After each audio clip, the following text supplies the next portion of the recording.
Hi dears, welcome back. അപ്പോൾ ഇനി ഞാൻ വന്നിരിക്കുന്നത്, ഈ ഒരു കഞ്ഞിവെള്ളം നിങ്ങളുടെ കയ്യിലുണ്ടോ എങ്കിൽ ഇനി നിങ്ങളുടെ വീട്ടിലെ ശല്യക്കാരായ എലി, പല്ലി, പാറ്റ, പെരിച്ചാഴി ഇവറ്റുകളെയൊക്കെ നമുക്ക് അനായാസമായിട്ട് എന്നേക്കുമായിട്ട് തന്നെ നിങ്ങളുടെ വീട്ടിൻ്റെ പരിസരത്തേക്ക് പോലും വരാത്ത രീതിക്ക് നമുക്ക് ചെയ്യാൻ വേണ്ടിയിട്ട് സാധിക്കും. അപ്പോൾ എല്ലാവരും വീഡിയോ ഒന്ന് ഫുള്ളായിട്ട് സ്കിപ്പ് ചെയ്യാണ്ട് തന്നെ കണ്ടു നോക്കുക കേട്ടോ. അപ്പോഴാണ് നമ്മളിതൊക്കെ എങ്ങനെയാണ് ചെയ്യുന്നത് എന്നുള്ളത് നിങ്ങൾക്ക് കണ്ടാൽ മനസ്സിലാകുകയുള്ളൂ. മാത്രമല്ല ലൈവായിട്ട് നിങ്ങൾക്ക് കാണാം നമ്മൾ ചെയ്യുന്ന ഈ ഒരു സൊല്യൂഷൻ കൊണ്ട് നമ്മുടെ വീട്ടിലെ പാറ്റകളെയൊക്കെ നമുക്ക് ഇല്ലാണ്ടാക്കാൻ വേണ്ടിയിട്ട് സാധിക്കുന്നത്. അപ്പോൾ നമുക്ക് സമയം കളയാണ്ട് നേരെ വീഡിയോയിലേക്ക് പോവാം.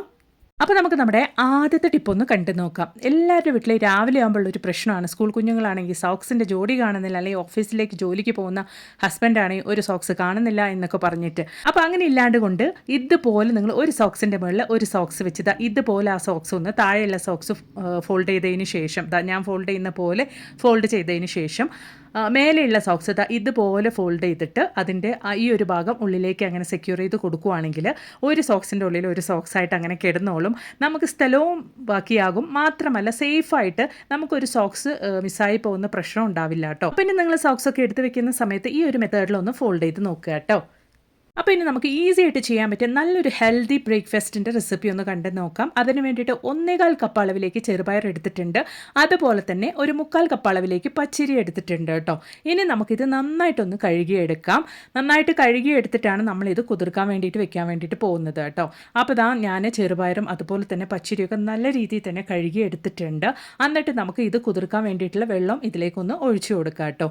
ഡയറ്റിലൊക്കെ ഇരിക്കുന്നവർക്ക് അല്ലെങ്കിൽ വെയിറ്റ് ലോസ് ആഗ്രഹിക്കുന്നവർക്കൊക്കെ വേണ്ടിയിട്ട് ചെയ്യാൻ പറ്റിയ അടിപൊളി പ്രഭാത ഭക്ഷണമാണ്. മാത്രമല്ല നല്ലൊരു ഡിന്നർ കൂടിയാണ് കേട്ടോ ഇത്. അപ്പോൾ അതിന് വേണ്ടിയിട്ട് ഞാൻ ചെറുപയറും അതുപോലെ തന്നെ നമ്മുടെ പച്ചരി ഒരു 4 മണിക്കൂർ സമയത്തേക്ക് ഇതുപോലൊന്ന് കുതിർക്കാൻ വേണ്ടിയിട്ട് വെക്കുന്നുണ്ട്. 4 മണിക്കൂർ സമയം കഴിഞ്ഞതിന് ശേഷം നമുക്കിത് ഫൈനായിട്ടൊന്ന് അരച്ചെടുക്കണം. അപ്പോൾ 4 മണിക്കൂർ സമയം കഴിഞ്ഞിട്ടുണ്ട്. നമ്മുടെ ചെറുപയറും അതുപോലെ തന്നെ പച്ചരിയൊക്കെ നല്ല രീതിയിൽ തന്നെ കുതിർന്ന് വന്നിട്ടുണ്ട്. നിങ്ങൾക്ക് കണ്ടാൽ തന്നെ മനസ്സിലാകും. നമുക്കിതൊരു മിക്സിയുടെ ജാറിലേക്ക് ഇട്ട് നന്നായിട്ടൊന്ന് അരച്ചെടുക്കാനുണ്ട്. അതിനു മുമ്പായിട്ട് നമുക്ക് കുറച്ച് ഇൻഗ്രീഡിയൻസും കൂടെ ഇതിലേക്കൊന്ന് ചേർത്ത് കൊടുക്കാനുണ്ട്. 3 വറ്റൽ മുളക്, അതുപോലെ തന്നെ ഒരു 1/2 ടീസ്പൂണിലേക്ക് ചെറിയ ജീരകം, അതുപോലെ തന്നെ ഒരു 5-6 ചുമന്നുള്ളി, അതുപോലെ തന്നെ കുറച്ച് കറിവേപ്പിലയും അതുപോലെ തന്നെ മല്ലിയിലയും കൂടെ നമുക്കിതിലേക്ക്, മല്ലിയില ഒരു കൈപ്പിടി അളവിലേക്കും അതുപോലെ തന്നെ കുറച്ച് കറിവേപ്പിലയും നമുക്കിതിലേക്ക് ഇട്ട് കൊടുക്കാം. എന്നിട്ട് ഇതൊക്കെ ചേർത്തിട്ടാണ് നമ്മൾ നന്നായിട്ട് അരച്ചെടുക്കാൻ വേണ്ടിയിട്ട് പോകുന്നത് കേട്ടോ. നല്ല ടേസ്റ്റാണ്. ഈ ഒരു ദോശ കഴിക്കാൻ വേണ്ടിയിട്ട് നമുക്ക് ചട്നിയുടെയോ അല്ലെങ്കിൽ സാമ്പാറിൻ്റെയോ അല്ലെങ്കിൽ വേറെ കറികളുടെ ഒന്നും ആവശ്യമില്ല കേട്ടോ. ഇതൊന്ന് മാത്രം മതി. രാവിലെ വളരെ ഈസി ആയിട്ട് നമുക്കിത് അരച്ചെടുക്കാം. അപ്പം ഞാൻ രാവിലെയാണ് കേട്ടോ ഇത് അരച്ചെടുക്കുന്നത്. ഇത് അരച്ചെടുത്ത പാടെ ഒഴിക്കണം, നമ്മളിത് എടുത്ത് വെച്ച് ചെയ്യരുത്. ഇത് അരച്ചെടുത്ത പാടെ ഒഴിക്കുമ്പോഴാണ് നല്ല പെർഫെക്റ്റ് ആയിട്ട് നമുക്ക് കിട്ടുള്ളൂ. അപ്പോൾ നല്ല ഫൈനായിട്ട് ഞാൻ മാവ് അരച്ചെടുത്തിട്ടുണ്ട് കേട്ടോ. എന്നിട്ട് നമുക്കിതിലേക്ക് ആവശ്യമായ ഉപ്പും കൂടെ ഒന്ന് ചേർത്ത് കൊടുക്കാം. എന്നിട്ട് ഒരു ടീസ്പൂൺ അളവിലേക്ക് ഓയിലും കൂടെ നമുക്ക് ഒഴിക്കണം. റിഫൈൻഡ് ഓയിൽ ഒഴിക്കാം നമുക്ക്. എന്നിട്ട് നമുക്ക് നന്നായിട്ടൊന്ന് മിക്സ് ചെയ്ത് കൊടുക്കാം കേട്ടോ. അത്രയേ ഉള്ളൂ. നമ്മുടെ ടേസ്റ്റി ആയിട്ടുള്ള പ്രഭാത ഭക്ഷണത്തിൻ്റെ അല്ലെങ്കിൽ ഡിന്നറിൻ്റെ ബാറ്റർ ഇവിടെ റെഡി ആയിട്ടുണ്ട്. ഇനി നമുക്കിത് നന്നായിട്ടൊന്ന് ഒരു 5 മിനിറ്റ് സമയം മാത്രം ഒന്ന് മാറ്റി വെച്ചതിന് ശേഷം നമുക്കിത് ദോശയായിട്ട് നമ്മുടെ പാനിലേക്ക് ഇട്ട് ഒഴിക്കാവുന്നതാണ് കേട്ടോ. അപ്പോൾ നമ്മുടെ ബാറ്റർ ഇതുപോലെ പാനൊന്ന് ചൂടായതിന് ശേഷം കുറച്ച് ഓയിലൊന്ന് സ്പ്രെഡ് ചെയ്ത് കൊടുത്തിട്ട് ഞാൻ ഇതുപോലൊന്ന് ഒഴിച്ചിട്ട് നന്നായിട്ടൊന്ന് ഇതുപോലൊന്ന് സ്പ്രെഡ് ചെയ്ത് കൊടുക്കുന്നുണ്ട് കേട്ടോ. വളരെ ഈസി ആയിട്ട് നല്ലൊരു സ്മെല്ലാണ് കേട്ടോ. ഈ ഒരു ദോശ നമ്മൾ ഇതുപോലെ പാനിലേക്ക് ഈ ഒരു മാവ് ഒഴിക്കുമ്പോൾ തന്നെ ഈ ഒരു ദോശ ഇങ്ങനെ റെഡിയായി വരുമ്പോൾ നല്ലൊരു സ്മെല്ലാണ്. അതുപോലെ തന്നെ നല്ല ടേസ്റ്റാണ്, നല്ല ഹെൽത്തിയാണ്. ഡയറ്റിലിരിക്കുന്നവർക്കൊക്കെ വേണ്ടിയിട്ട് കഴിക്കാൻ പറ്റിയ ഒരു അടിപൊളി പ്രഭാത ഭക്ഷണമാണ്. ഡയറ്റിലിരിക്കുന്നവരാണ് ഈ ഒരു റെസിപ്പി ട്രൈ ചെയ്യുന്നതെങ്കിൽ ഓയിൽ മാത്രം നിങ്ങൾ ഒഴിവാക്കിയാൽ മതിയാകും. നമ്മൾ ചെയ്യുന്ന സമയത്ത് നല്ലൊരു ടേസ്റ്റായിട്ടുള്ള കറികളൊന്നും ഇല്ലാണ്ട് കൊണ്ട് നമുക്ക് കഴിക്കാൻ പറ്റിയ ഒരു അടിപൊളി റെസിപ്പി തന്നെയാണ് കേട്ടോ ഇത്. ഉറപ്പായിട്ട് നിങ്ങളും ഇതുപോലൊന്ന് തയ്യാറാക്കി ട്രൈ ചെയ്ത് നോക്കുക. ചെറുപയറിൻ്റെ ഗുണങ്ങളൊക്കെ അത് നമ്മൾ രാവിലെ പ്രഭാത ഭക്ഷണമായിട്ട് എടുക്കുമ്പോൾ നമ്മുടെ ശരീരത്തിനുണ്ടാകുന്ന വ്യത്യാസവും കാര്യങ്ങളൊക്കെ നിങ്ങൾ ജസ്റ്റ് ഒന്ന് ഗൂഗിൾ ചെയ്ത് നോക്കിയാൽ തന്നെ നിങ്ങൾക്ക് മനസ്സിലാക്കാൻ വേണ്ടിയിട്ട് സാധിക്കും. അത്രയധികം ഗുണങ്ങളുണ്ട് കേട്ടോ. നമ്മൾ ചെറുപയർ നമ്മുടെ ശരീരത്തിലേക്ക് ചേർക്കുന്നതുകൊണ്ട് തന്നെ, അതും രാവിലെ നമ്മൾ പ്രഭാത ഭക്ഷണമായിട്ട് എടുക്കുകയാണെങ്കിൽ പറയേ വേണ്ട, അത്രത്തോളം ബെനിഫിറ്റാണ് ഉള്ളത്. അപ്പോൾ ഉറപ്പായിട്ടും നിങ്ങളും ഇന്ന് തന്നെ ഇതുപോലൊന്ന് ചെറുപയറും പച്ചരിയൊക്കെ വെള്ളത്തിലിട്ടിട്ട് ഇതുപോലെ നാളെ തന്നെ ഒന്ന് തയ്യാറാക്കി നോക്കുക കേട്ടോ. എന്നിട്ട് ഇഷ്ടപ്പെടുകയാണെങ്കിൽ നിങ്ങളുടെ വലിയൊരു അഭിപ്രായങ്ങളൊന്ന് കമൻറ്റ് ബോക്സിലിട്ട് അറിയിക്കുകയും കൂടി ചെയ്യാൻ നോക്കിയാൽ നമ്മുടെ പെർഫെക്റ്റ് ആയിട്ടുള്ള ദോശ ഇവിടെ റെഡി ആയിട്ടുണ്ട്. നിങ്ങളും തയ്യാറാക്കി നോക്കുക കേട്ടോ.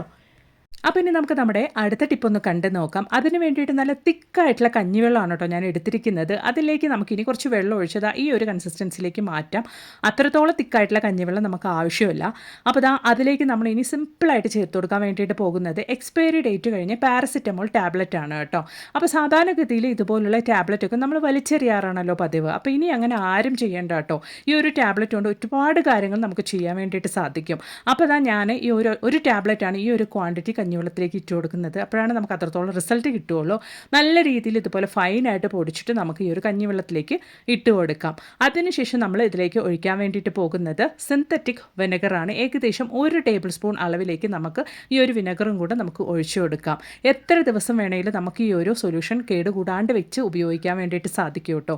നമ്മുടെ കിച്ചണിലും അതുപോലെ തന്നെ നമ്മുടെ വീട്ടിലൊക്കെ ശല്യക്കാരായ പല്ലികളെയും പാറ്റകളെയും അനായാസമായിട്ട് നമുക്ക് എന്നേക്കുമായിട്ട് നമ്മുടെ കിച്ചൻ്റെ സൈഡിലേക്ക് പോലും വരാത്ത രീതിക്ക് ചെയ്യാൻ വേണ്ടിയിട്ട് സാധിക്കുന്ന ഒരു അടിപൊളി സൊല്യൂഷൻ തന്നെയാണ് കേട്ടോ ഇത്.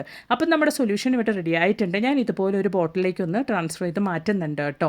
വളരെ ഈസി ആയിട്ട് തന്നെ നമുക്ക് ചെയ്യാൻ പറ്റിയൊരു സൊല്യൂഷനാണ്. നമ്മളിവിടെ കഞ്ഞിവെള്ളം ഉപയോഗിക്കാൻ കാരണം ഇതുപോലുള്ള കഞ്ഞിവെള്ളത്തിലൊക്കെയാണ് നമ്മൾ ചെയ്യുന്നതെങ്കിൽ ആ ഒരു കഞ്ഞിവെള്ളത്തിൻ്റെ മണം അടിച്ചിട്ട് പല്ലികളാണെങ്കിലും പാറ്റകളാണെങ്കിലും ഇതിൻ്റെ അടുത്തേക്ക് വരികയും ഒന്ന് നക്കിയെടുക്കുമ്പോൾ തന്നെ പിന്നീട് അതുങ്ങൾ ജീവനോടെ പോലും ഉണ്ടാവില്ല കേട്ടോ. നല്ല റിസൾട്ട് തന്നെ നമുക്ക് കിട്ടുന്ന ഒരു അടിപൊളി സൊല്യൂഷനാണ്. അപ്പം നമുക്കിത് നമ്മുടെ കിച്ചൺ സിങ്കിലും ഗ്യാസ് സ്റ്റോപ്പിലൊക്കെ നമുക്കൊന്ന് ഉപയോഗിച്ച് നോക്കാം. ഇതുപോലെ നമ്മുടെ കിച്ചൺ സിങ്കിൽ രാത്രി ജോലിയൊക്കെ കഴിഞ്ഞതിന് ശേഷം നിങ്ങൾ സ്പ്രേ ചെയ്ത് വെച്ച് കിടക്കുകയാണെങ്കിൽ നമ്മൾ അറിയാണ്ട് കൊണ്ട് ആ ഒരു കിച്ചൺ സിങ്കിൻ്റെ പൈപ്പ് വഴി വരുന്ന പ്രാണികളുടെ ശല്യമൊന്നും നമുക്ക് ഉണ്ടാവില്ല. ഉറപ്പായിട്ട് നിങ്ങളൊന്ന് ട്രൈ ചെയ്ത് നോക്കുക കേട്ടോ. അതുപോലെ തന്നെ നമ്മുടെ കിച്ചണിലാണ് ഏറ്റവും കൂടുതൽ ഈ ഒരു പല്ലികളും പാറ്റകളൊക്കെ വരുന്നതല്ലേ. അപ്പം നമ്മൾ രാത്രി ഇതുപോലെ ഈ ഒരു സൊല്യൂഷൻ ഇതുപോലെ ജസ്റ്റ് ഒന്ന് സ്പ്രേ ചെയ്ത് വെക്കുക. നിങ്ങൾ തുടച്ചൊന്നും കൊടുക്കരുത്. ഒരുപാട് പല്ലിയുടെയും പാറ്റയുടെയും ശല്യം ഉള്ളവരാണെങ്കിൽ ജസ്റ്റ് ആ ഒരു സ്പ്രേ ചെയ്ത പാടെ അങ്ങനെ അങ്ങ് വിടുക. രാവിലെ എഴുന്നേറ്റ് നോക്കുമ്പോൾ ഇതുപോലെ നിങ്ങളുടെ വീട്ടിൽ ഒരുപാട് പാറ്റകളുടെയും പല്ലികളുടെയും ശല്യം ഉണ്ടെങ്കിൽ ഇതുപോലെ അതുങ്ങൾ ചത്ത് വീഴുന്ന കിടക്കുന്നത് നിങ്ങൾക്ക് കാണാൻ വേണ്ടിയിട്ട് സാധിക്കും കേട്ടോ. അപ്പോൾ ഉറപ്പായിട്ടും നിങ്ങളും ഇതുപോലെ ഈ ഒരു സൊല്യൂഷൻ തയ്യാറാക്കി ട്രൈ ചെയ്ത് നോക്കുക കേട്ടോ. അപ്പോൾ ഇനി നമുക്ക് നമ്മുടെ അടുത്ത ടിപ്പ് ഒന്ന് കണ്ടു നോക്കിയാലോ. അതിന് വേണ്ടിയിട്ട് ഞാൻ കുറച്ച് അരിയാണ് കേട്ടോ വറുത്ത് ഇതുപോലെ മിക്സിയുടെ ജാറിലേക്ക് ഇട്ട് കൊടുക്കുന്നത്. നല്ലതായിട്ട് നമുക്ക് ഈ ഒരു അരി വറുത്തത് ഇതുപോലെ ഒന്ന് പൊടിച്ചെടുക്കാം. അരി വറുത്തതിൻ്റെ സ്മെല്ലൊക്കെ എലികൾക്കും പെരിച്ചാഴികൾക്കും വളരെ ഇഷ്ടമാണ്. അപ്പോൾ ഇതാ വറുത്ത അരി പൊടിച്ചിട്ട് നമ്മൾ ഇതുപോലെ ഒരു പാത്രത്തിലേക്കൊന്ന് മാറ്റിയെടുക്കുന്നുണ്ട് കേട്ടോ. വളരെ ഈസി ആയിട്ട് ഒരുപാട് ശല്യമാണ് എലികളെ കൊണ്ടും പെരിച്ചാഴികളെ കൊണ്ടും എന്നുള്ളവർക്ക് വേണ്ടി ചെയ്യാൻ പറ്റിയ ഒരു അടിപൊളി ടിപ്പാണ്.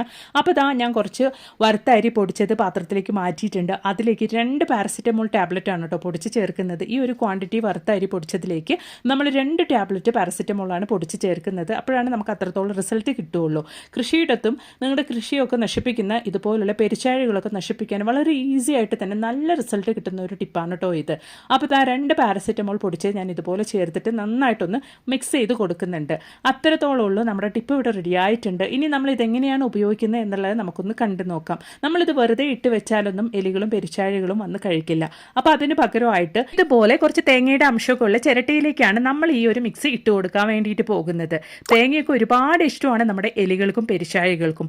മാത്രമല്ല വറുത്ത അരി പൊടിച്ചതും കൂടി ആവുമ്പോൾ അവറ്റകൾക്ക് ഒരുപാട് ഇഷ്ടപ്പെട്ട ഒരു ഭക്ഷണം തന്നെയാണിത്. ഉറപ്പായിട്ടും ഇതിൻ്റെ അടുത്തേക്ക് വരികയും ഇത് ഭക്ഷിക്കുകയും പിന്നീട് നിങ്ങളുടെ വീടിൻ്റെ പരിസരത്തേക്ക് പോലും വരാത്ത രീതിക്കാകും. അപ്പോൾ ഇതുപോലെ നിങ്ങളുടെ കൃഷിയിടത്താണെങ്കിലും അല്ലെങ്കിൽ വീടിൻ്റെ ചുറ്റുഭാഗത്താണെങ്കിലും എലികളും പെരിച്ചാഴികളും വരാൻ ചാൻസസ് ഉള്ള ഭാഗത്തേക്കായിട്ട് നിങ്ങൾ ഈ ഒരു ചിരട്ട ഇതുപോലെ വെച്ച് കൊടുത്താൽ മതി കേട്ടോ. പണം ആകർഷിക്കാൻ കഴിവുള്ള എലികളും പെരിച്ചാഴികളും ഇതിൻ്റെ അടുത്തേക്ക് വരികയും ഇത് ഭക്ഷിക്കുകയും പിന്നീട് നിങ്ങളുടെ വീടിൻ്റെ പരിസരത്തേക്ക് അല്ലെങ്കിൽ കൃഷിയിടത്തിൻ്റെ പരിസരത്തേക്ക് പോലും വരാത്ത രീതിക്കാകും. ഉറപ്പായിട്ടും നിങ്ങളും ഇതുപോലൊന്ന് തയ്യാറാക്കി ട്രൈ ചെയ്ത് നോക്കുക. എന്നിട്ട് റിസൾട്ട് കിട്ടുവാണെങ്കിൽ മറക്കാണ്ടൊന്ന് കമൻറ്റ് ബോക്സിലിട്ട് അറിയിക്കുകയും കൂടെ ചെയ്യാം കേട്ടോ. പിന്നെ അതുപോലെ തന്നെ ഒരു പാരസിറ്റമോൾ ടാബ്ലറ്റ് ഞാൻ എടുത്തിട്ടുണ്ട്. അത് ഇതുപോലെ നന്നായിട്ടൊന്ന് നമുക്ക് പൊടിച്ചെടുക്കാം കേട്ടോ. അതിനുശേഷം നമുക്ക് ഇതുപോലെ ഞാൻ മുളച്ച ഒരു പഴയ കിഴങ്ങാണ് കേട്ടോ എടുത്തിരിക്കുന്നത്. നല്ല ഫ്രഷ് ആയിട്ടുള്ള കിഴങ്ങൊന്നും ഇതുപോലുള്ള ആവശ്യത്തിന് വേണമെന്നില്ല. അപ്പോൾ ആ ഒരു കിഴങ്ങ് ഞാൻ ഇതുപോലെ 2ആയിട്ട് കട്ട് ചെയ്തെടുത്തതിന് ശേഷം അതിൻ്റെ ഉൾഭാഗം ഞാൻ ഇതുപോലെ ഒന്ന് ക്ലീൻ ചെയ്തെടുക്കുന്നുണ്ട് കേട്ടോ. അതിനുശേഷം നമ്മൾ ചെയ്യാൻ വേണ്ടിയിട്ട് പോകും നല്ല രീതിയിൽ തന്നെ ആ ഉള്ളിലുള്ള ഭാഗം നമുക്ക് ഉള്ളിലേക്ക് ആ ഒരു പാരസെറ്റമോൾ ടാബ്ലറ്റ് ഇടാൻ പാകത്തിന് നമുക്ക് ഇതുപോലെ ഒന്ന് ക്ലീൻ ചെയ്തെടുക്കാം. എന്നിട്ട് നമ്മൾ റെഡിയാക്കി ആ ഒരു പാരസെറ്റമോൾ പൊടിച്ചത് നമുക്ക് അതിൻ്റെ ഉള്ളിലേക്ക് ഇട്ട് കൊടുത്തിട്ട് നമ്മൾ ഉള്ളിൽ നിന്നും എടുത്ത ആ ഒരു പൊട്ടറ്റോയുടെ ഭാഗം കിഴങ്ങിൻ്റെ ഭാഗം നമുക്ക് അതിൻ്റെ മുകളിലേക്ക് തന്നെ ഇതുപോലൊന്ന് വെച്ച് കൊടുക്കാം. വളരെ ഈസി ആയിട്ട് നമുക്ക് ചെയ്യാൻ പറ്റിയ ഒരു അടിപൊളി റെമഡിയാണ്. മാത്രമല്ല അതുപോലെ തന്നെ നല്ല റിസൾട്ടും കിട്ടുന്ന ഒരു റെമഡിയാണ് കേട്ടോ ഇത്. അപ്പോൾ ഇനി നമ്മൾ ഇതെങ്ങനെയാണ് ഉപയോഗിക്കുന്നത് എന്നുള്ളത് നമുക്കൊന്ന് കണ്ടു നോക്കിയാലോ. ഇതുപോലെ എലികളും പെരിച്ചാഴികളും വരാൻ ചാൻസസ് ഉള്ള ഭാഗത്തേക്ക് അല്ലെങ്കിൽ നിങ്ങളുടെ കൃഷിയിടത്താണെങ്കിലും എവിടെയാണോ നിങ്ങൾക്ക് എലികളും പെരിച്ചാഴികളും കൂടുതലായിട്ട് വരുന്നത് ആ ഒരു ഭാഗത്തേക്കായിട്ട് നിങ്ങൾ വെച്ച് കൊടുക്കുക കേട്ടോ. പിന്നീട് അവറ്റകൾ നിങ്ങളുടെ വീടിൻ്റെയോ അല്ലെങ്കിൽ കൃഷിയിടത്തിൻ്റെയോ പരിസരത്തേക്ക് പോലും വരാത്ത രീതിക്കാകും. ഉറപ്പായിട്ട് നിങ്ങളൊന്ന് ട്രൈ ചെയ്ത് നോക്കുക.